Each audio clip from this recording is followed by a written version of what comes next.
1909년 늦여름 캐나다 로키 산맥을 품고 있는 브리티시 컬럼비아주 필즈라는 마을에 고생물학자 월커트 부부가 말을 타고 버제스 산을 둘러보고 있었습니다. 말이 언덕을 오르다가 그만 미끄러지는 바람에 월커트 부인이 낙마하는 사고가 일어났지요. 밑받침 암석 하나가 빠지면서 그 위를 헛디딘 말이 놀라서 넘어졌고 그 부인도 덩달아 낙마한 것입니다. 이 문제를 일으킨 돌, 이것이 그 유명한 버제스 세일이라고 하는 암석이었던 것입니다. 돌의 입장에서도 제대로 된 임자 월커트를 만난 것이고, 월커트 입장에서는 인류사를 뒤바꿀 암석, 캄브리아기 생명체들의 기록이 담긴 암석판을 이렇게 기가 막히게 서로 만나지는 것이었습니다.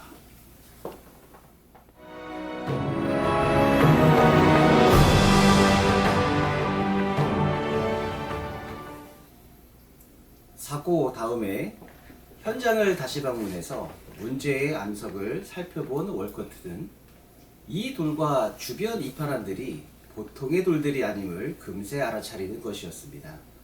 이 파람들에게는 어느 시기인지는 알 수 없으나 그동안 한 번도 본 적이 없는 바다 생물들의 화석이 대량으로 쏟아져 나오는 것이었죠. 월컷은 횡재했다 싶어 이 암석들을 조심스럽게 자신의 연구실로 모두 옮겨놓고 그 주변 일대도 계속 조사를 해나가는 것이었습니다.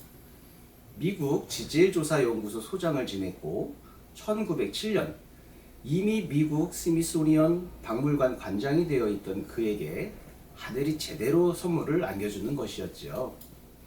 그가 아니었다면 이 돌들은 지금도 어느 이름 없는 골짜기에 묻혀 사람들의 발길질을 바꿔들 있거나 어느 이름 없는 조경 사업자에 의해서 어느 집 잔디와 함께 쓰는 판석들로 나가 있을 가능성이 컸겠지요. 이 버제스 지역에서 나온 암석들이 품고 있는 모양새들은 고생물 학자들에겐 경이롭게 느껴지는 것이었습니다. 넥토카리스는 삼엽증 비슷하기도 하고 작은 새우 비슷하기도 한데 머리통은 새우 같고 몸뚱이는 물고기 같은 특이한 종의 연체 동물로 판정이 나게 되었습니다. 마렐라는 크기 2cm 정도로 처음에 산엽충 정도로 보았는데 나중에는 삼엽충, 갑각류, 투구개류, 어디에도 속하지 않는 절지동물이라고 발표되는 것이었습니다. 메타스프리게아는 눈깔이 2개이며 척추동물이라고 하는 특징을 갖고 있습니다. 척추동물이란 근본 중심뼈대가 있다는 뜻입니다. 인간도 척추동물이니까 인간의 원주급 동물이 아닌가 추정해 볼 수 있겠습니다. 아노말로칼리스는 여러 종이 있는데 큰 거는 자그만치 60cm나 되기도 하고 어떤 거는 2m까지 가기도 합니다. 부분적인 모양만 보면 새우 같기도 하고 해파리, 해삼 같아 보이는 절지동물의 원조쯤 된다고 하겠습니다. 고생대 캄브리 아기를 제패했던 동물로 알려져 있습니다.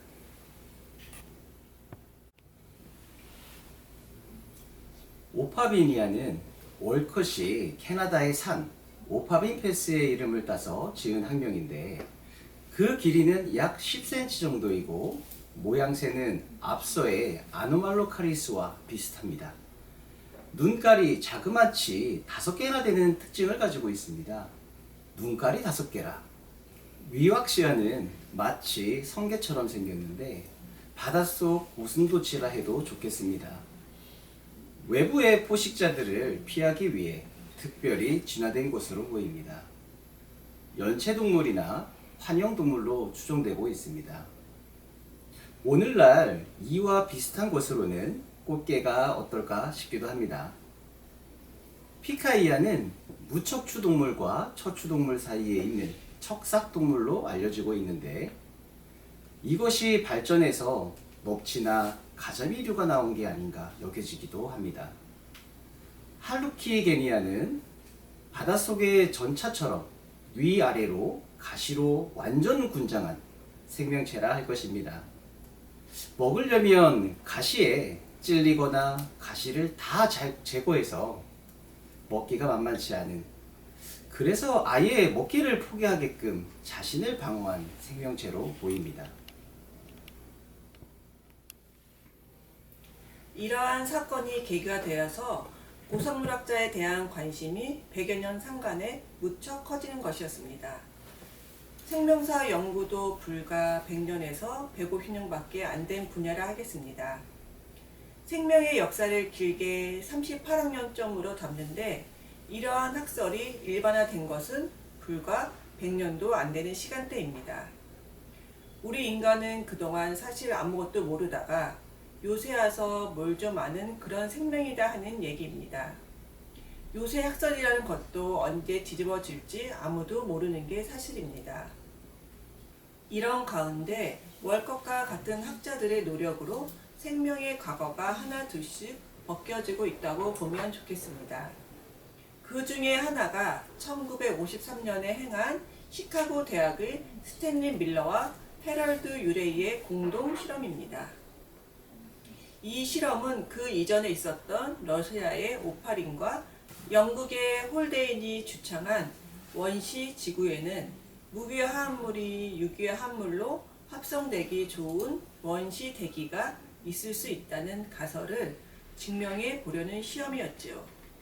인공적인 유리광과 플라스크 속의 인공적인 물질들, 수증기, H2O, 메테인, CH4, 암모니아, NH3, 수소 H2를 섞어놓고 물을 가열하여 기화시키면서 공중에서 불꽃을 튀어 번개를 흉내내 보는 이 실험에서 과연 아미노산과 같은 유기물이 나오는지를 살펴보는 실험이 행해지는 것이었습니다.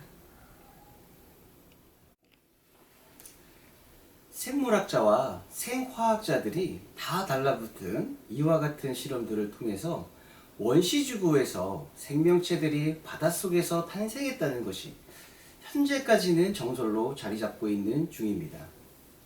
오파리는 코아세르베이트를 생명의 전 단계 기원에 포함시켜야 한다고 일찍이 주장했으며 1959년 시드니 폭스와 하라다, 캔드릭은 마이크로스피어라고 하는 인공합성 물체로부터 생명체의 기본인 세포가 탄생했을 것이라고 하는 포르테노이드설을 공표하는 것이었습니다. 요즘은 분자 유전학, 단백질 과학 등까지 내려가고 있으며 생명의 원초들인 DNA와 RNA의 구조를 밝히는 분자 생물학이 각광을 받고 있는 시대입니다. 앞서의 연구들은 뒷줄의 연구자들에 의해 금세 뒤바꾸기도 예사로 일어나는 분야가 현대 생물학 분야입니다. 현대 생물학은 불과 50년밖에 안 된 분야이며 선진국들이 아니면 끼어들지도 못하는 분야라 하겠습니다. 이러한 학자들에 의해서 현재 지구 생명체 역사는 43억 년까지 올라가고 있는 중입니다. 이 학설은 현재 38억 년설, 35억 년설, 30억 년설, 여러 설로 계속 분화되고 있다는 말씀을 드립니다. 생명체들에 관해서는 기원에 관한 문제 못지않게 어떻게 해서 물질에서 생명으로 진화가 일어나는지에 대한 관심이 대단히 커지고 있습니다. 지금도 여전히 물질에서 생명이 나오는 이 신비한 현상은 제대로 규명조차 안 된 분야라 하겠습니다. 생명체에서 뇌가 형성되고 뇌에서 의식이 만들어지는 것도 참 신기한 일입니다. 초기 바닷속 생명체들이 뇌를 갖기 시작하고 어떤 의식적인 활동을 하는 것이 모두 신비롭기만 합니다. 이래서 과학으로 가면 갈수록 신으로, 신학으로 안 가면 안 되는 현상이 계속되고 있다고 느끼게 됩니다.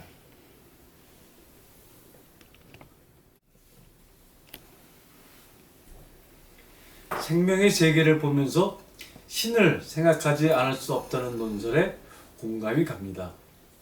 그래서 고대로부터 여러 가지 신론이 쏟아져 나온 것이겠지요. 그 많은 신론들은 사람들이 문화적, 지리적, 역사적 환경에 따라 여러 버전으로 전승되었고 융성하기도 사라지기도 하였을 것입니다. 생명이 보이지도 않는 작은 씨앗들이 결합해서 태어나는 일은 요즘 이 시각으로도 역시 경이로운 일입니다. 비단 인간의 생명만 경이로운 것이 아니라 모든 생명체들의 생명이 경이롭습니다. 이 중 어떤 생명체는 생명으로서 무시당하는 것이 일반화된 것들도 있고 어떤 것들은 우주하고도 바꿀 수 없을 정도로 고귀하게 여겨지기도 합니다. 이 차별은 또 어디서 온 것일까요? 과연 모든 생명은 똑같이 존귀하다고 할 수 있을까요? 멍게와 소라를 인간만큼 귀하게 여기는 것이 타당할까요? 생각할수록 오리무중에 빠져드는 게 생명체들의 세계라 할 것입니다. 오늘은 여기까지 하겠습니다. 좋으셨다면 구독과 좋아요, 응원 댓글 3종 세트 꼭 부탁드리겠습니다. 여러분의 응원이 저희 방송이 명품 방송으로 탄생하는데 결정적인 역할을 해줄 것입니다. 그럼 다음 시간에 다시 뵙겠습니다. 감사합니다. 안녕히 계십시오.